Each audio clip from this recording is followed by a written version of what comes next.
At one point, Capster made 85 straight extra points, good for 16th all-time in the country.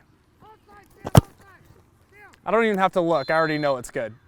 Let's aren't running anymore, so we gotta hike up. Despite not having a varsity football game played here in Lockwood, they've been a great host to high school football in Montana, first allowing Billings Central to use this venue as their home stadium, and now a one-off between Glendive and Butte Central. Saturday night, we had a wild one at Metro Park in Billings as the Lodgegrass and Fairfield boys, defending Class B Co-State champions, met in an exhibition game, and they put on a show for the fans.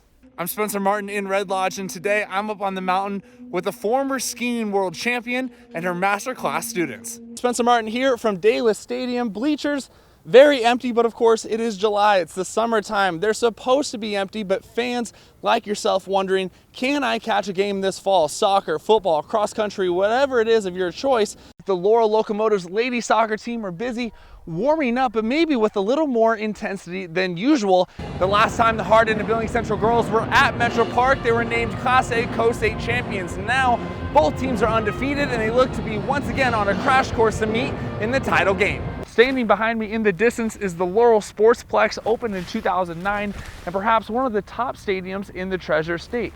Walk with me this way now, and a big project for the Locos, the new weight training facility opened earlier this year. Both shining symbols of the success of Laurel athletics. All across the country, sporting events are being canceled due to the coronavirus, but here at First Interstate Bank Arena, basketball is alive and well. Congregate in their high school's gym to try out for next year's team. But now with social distancing guidelines put in place, those tryouts are now being done virtually. Keeping Junior Bergen and that Bronx offense in check is no simple task. The Sentinel Spartans pulling off the victory. They're bringing home a state championship to Missoula. And Spencer joining in on the fun too. Even more so, I'm way back here, but I just wanted to be a part of it. Over at Billings Skyview, the girls basketball team for the last couple years has been known as two things: young and talented. Well, now most of those players are upperclassmen, and they're looking to take the next step this season. And I'm not talking about the athletes, I'm talking about the bands. Now, each pet band has their own style, keeping the crowd entertained and fueling their team. Well, in 2002, there were two new head football coaches in Eastern A. Mike Ludwig took over in Laurel, and Jim Stanton left Huntley Project to join the Billings Central Rams. The two met for the first time that year, and Ludwig's Locomotives would win 21-14. However, it wouldn't be a sign of things to come.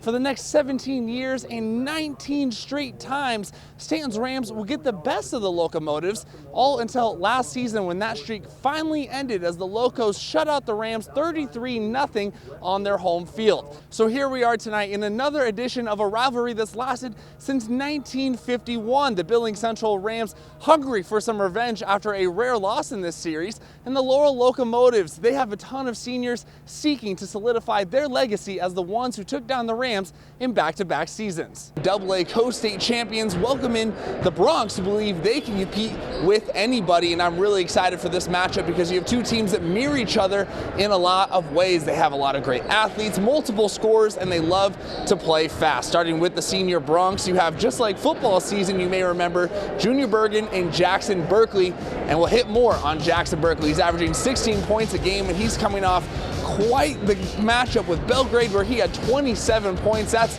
tying a career high for him back from his sophomore year. He really felt like everything was going in, even though he's normally a shooter, found a lot of luck getting to the rim. And you'll see him do that tonight as he's just 6'5", so a lot of size, and Skyview doesn't have quite that same rim protection as they did a year ago. Finally, the NHL hosts the Winter Classic at an outdoor stadium every year for a reason. Well, it's because it's awesome and hockey fans love it. And this weekend over in Red Lodge, they held an outdoor hockey event of their own. The 5th annual Red Lodge Winter Classic, put on by Red Lodge Ice, the round robin tournament, is a fundraiser for the ice rink downtown. Players from in-town, Billings, Idaho, some even fly in from out of state for some fun on the ice. Players are randomly assigned to a team, and the nicknames do not disappoint. You have the Mighty Pucks, Toothless Wonders, Zambronis, and my personal favorite, Puck Norris. It's about the most beautiful spot. You got the mountains, you got the sun. Ideally, a little shade structure would help the ice go a little bit farther than February, but there's nothing better than outdoor ice. Red Lodge Ice is a nonprofit group with the goal to create a great outdoor ice skating experience for the community and visitors. This weekend's event is just another example of a fun activity put on by a local nonprofit for its outdoor loving town. The rink is maintained by a group of volunteers, and it's a tedious job, especially with the warm temperatures so far this winter. We made our way up trying to trade out the sunglasses for the goggles and go enjoy some fresh snow. My legs shake as I start to go downhill after enduring the trip up, but we're rewarded with the feeling every ski and snowboarder loves: fresh powder swallowing our feet. If you've been here, you know the feeling. Oh man, it's just floating. It's freeing. Like, you don't actually have to sit and think once you actually have it down.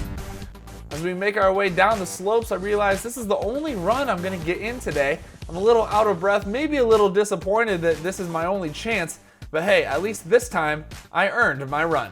I like to bring you some of those day trips across eastern Montana where you can just fill up a tank of gas and get out there and go. The latest hike we're featuring is a short and sweet one just outside of Red Lodge. West Fork #1 is the ultimate Montana hike, giving you a little bit of everything as long as you're up for the challenge. The trail is well maintained, mostly dirt with some rocks, and features very little elevation gain, making it ideal for children. This hike has it all: views of beautiful mountain peaks as we follow the river all the way up, with even some small waterfalls along the way. But most people, myself included, choose to turn around at this point and come back the same way to enjoy the scenery. This hike is rated as easy as there's very little elevation gain along your journey. It worked for our puppy as well, but I did have to carry her about 2.5 miles back. If you are ready for a couple miles of complete uphill travel, you will soon see it is well worth your work. Along your journey, there's plenty of waterfalls, wildflowers, and stunning views in this alpine paradise. Glacier Lake quickly became one of my favorites in Montana, and my dogs loved it too. And as always, make sure you're prepared for any weather, have that bear spray, and be ready to enjoy all that Glacier Lake has to offer. I'm Matt Delzato, and unicycling is my backyard sport. All right, you heard the man. Matt has been practicing on his unicycle during these times, and he's getting pretty good. Good on you, Matt, but for now, I think I'll stick with a minimum of 2 wheels. Now, this is Mia Garcia. She's another strong boxer from the Magic City. Mia trains with her dad almost every day. She's got some moves. Look at that quickness. Also, Mia, I love the pink gloves. And here we have the Demarest family. This is Landon and his dad, Andrew, and they like to play one-on-one backyard hockey. Landon likes to dance when he scores, but dads don't like to lose to their sons very much. And now Sawyer says, look, I'm the big brother here. This is my court. He backs down holding, can't be contained as he spins over the right shoulder. It's good. It's a sweet, sweet victory for Sawyer. He takes home the Ginther Cup in Game 3, 7-5 over Holden, earning the ultimate bragging rights in the family until these two brothers meet again, which is probably tomorrow. But whether it's deep threes from way out there or working on the fundamentals at night, these brothers are always competing together, and of course, street ball rules always apply in the water. I'll always remember it. Looking back, no matter how many titles I win, I think that will be the most special one. Typically held in Atlanta, this year's National Youth Weightlifting Championships were held virtually. The unique format gave Sittner the opportunity to win the overall gold in front of her loved ones.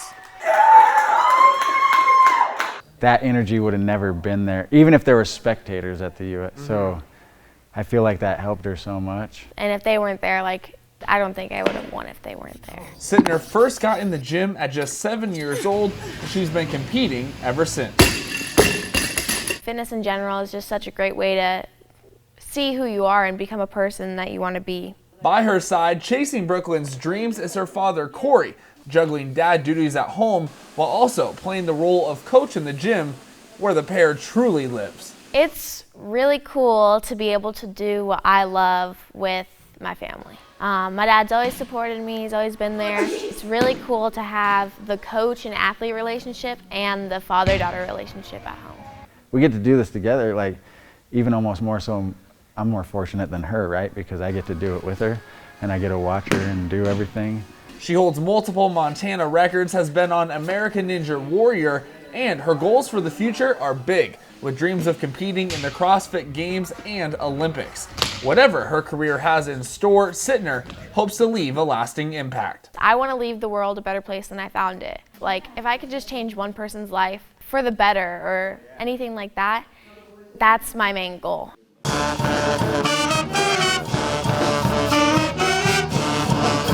Fans come to watch their favorite teams on the court, but sometimes the pet band steals the show.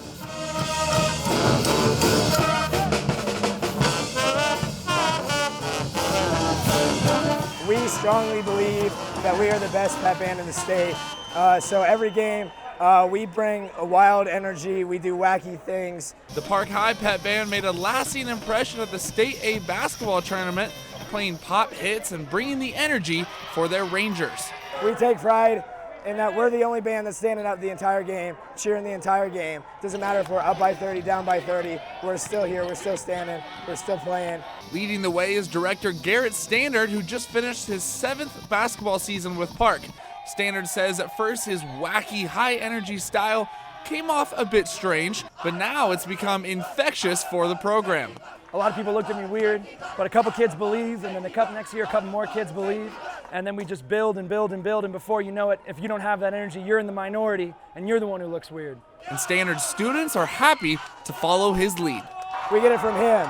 He's our role model, he's our leader, and you know, he brings the energy and we follow.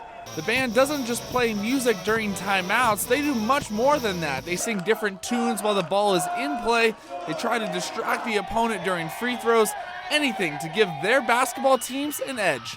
We're worth a few points, whether that's missed free throws or more energy towards the end of the game.